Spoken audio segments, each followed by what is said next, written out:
British police on Tuesday named the final member of the terror trio that murdered 7 people on Saturday in a knife and van attack before police shot the jihadist dead, and the news comes as more than 130 Muslim religious leaders were refusing to say funeral prayers for any members of the ISIS cell. The decision by the Muslim leaders was seen as an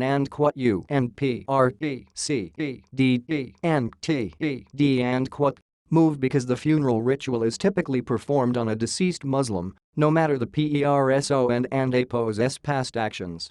The group of religious leaders have urged others to join them in declining to pray for the dead killers. We, as Muslim imams and religious leaders, condemn the recent terror attacks in Manchester and London in the strongest terms possible, the Muslim leaders said in a statement. Coming from a range of backgrounds and from across the UK, feeling the pain the rest of the nation feels, we have come together to express our shock and utter disgust at these cold-blooded murders. We are deeply hurt that a spate of terror attacks have been committed in our country once more by murderers who seek to gain religious legitimacy for their actions. We seek to clarify that their reprehensible actions have neither legitimacy nor our sympathy.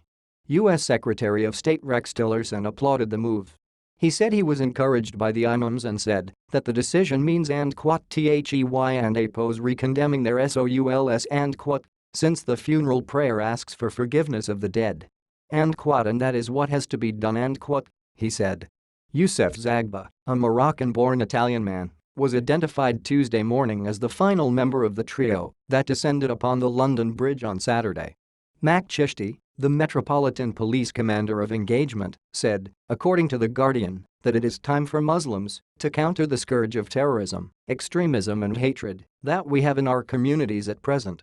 Chishti, the highest-ranking officer in the Department of Muslim Faith, said, "It is the Islamic duty of every Muslim to be loyal to the country in which they live.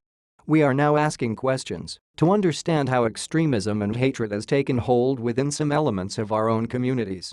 The Islamic State group has claimed responsibility for Saturday NIGHT and APO's brazen attack that started on London Bridge, then continued in the streets surrounding Borough Market. A total of 7 civilians were killed. The 3 believed attackers were killed. Police have 11 people in custody on suspicion of violating the Terrorism Act, but the HAVEN and APO's been named or charged. Others who had been arrested were released without being charged. The COUNTRY and APO's official terror threat level had been set at CRITICAL in the days after the Manchester concert bombing on May 22 that killed 22 people, reflecting a judgment that an attack might be imminent because accomplices with similar bombs might be on the loose.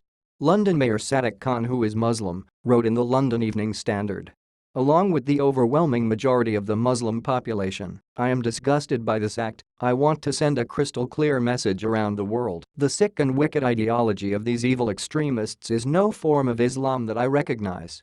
I unequivocally denounce them and their twisted beliefs.